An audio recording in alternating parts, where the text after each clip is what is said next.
Central किचनवरून महायुतीच्या नेत्यांमध्ये आता जुंपल्याचं पाहायला मिळत आहे। या संदर्भात एक खास रिपोर्ट आपण पाहूयात।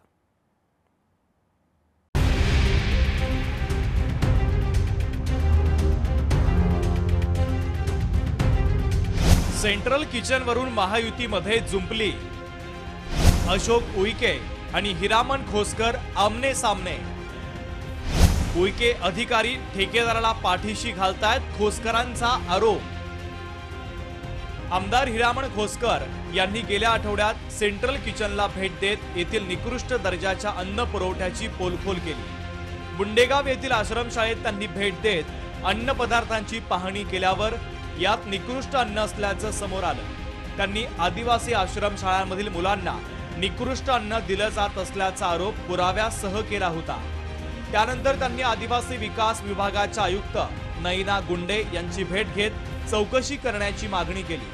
मात्र आदिवासी विकास मंत्री अशोक उईके यांनी नाशिकच्या दौऱ्यात सेंट्रल किचनमधील अन्न चांगल्या दर्जाचं असल्याचा खुलासा करत खोसकरांचे आरोप फेटाळलेले आहेत। दिनांक 7 तारखेला आलेलं मटेरियल आहे, त्याच्यामध्ये काही आज मटेरियल आलं वा अशातला भाग नाही। रा मटेरियल आज नाही आलं, हे 7 तारखेला आलेलं आहे। त्यामुळे हे अतिशय चांगली परिस्थिती आहे।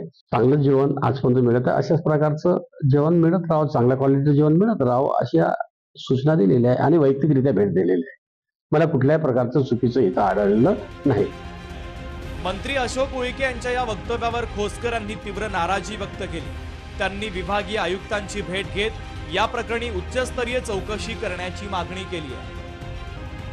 त्या ठिकाणी तहसीलदार, अन्न व औषध अधिकारी, या ठिकाणी कृषी अधिकारी, बीडीओ आणि पोलीस जे काही पोलीस निरीक्षक परिसरात या 5 लोकांची कमिटी करून प्रत्येक महिन्याला ते लोक पोषण आहार जातो तो चेक केला पाहिजे। रोज जेवण प्रत्येक महिन्याला जेवण चेक केलं पाहिजे।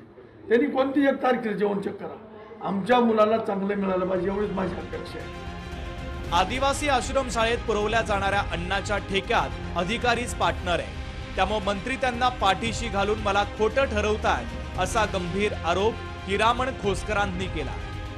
हे 4 वर्षापासून टेंडर नाही, काही नाही, मनमान्य कारभार चालू आहे आणि जो कोण नगरी अधिकारी त्याच्याकडे चौकशी, त्याची चौकशी चालू आहे, तोच पार्टनर आहे त्याच्यामध्ये। चुकीचं आहे ना। माझी मंत्री महोदयाला विनंती आहे, मी काही बदनामी करत नाही, परंतु मी आज उद्या सुद्धा मंत्री महोदयांनी माझी बदनामी करून सांगितलं म्हणजे मी काही थांबणार नाही। माझ्या मुलाला न्याय मिळाल्यासाठी मी अजितदादाला पण भेटणार आहे। खोसकरांनी निकृष्ट अन्न पुरवठ्याचे नमुने संकलित केले असून ते सॅम्पल घेऊन उपमुख्यमंत्री अजित पवार आणि देवेंद्र फडणवीसांकडे तक्रार करण्यासाठी मुंबईला रवाना झाले आहेत। या प्रकरणावरून आता सत्ताधारी मंत्री आणि आमदार यांच्यातला संघर्ष तीव्र झाला आहे। महेश महाले, लोकशाही मराठी, नाशिक। लोकशाही मराठी ऐका, पहा, जागरूक रहा।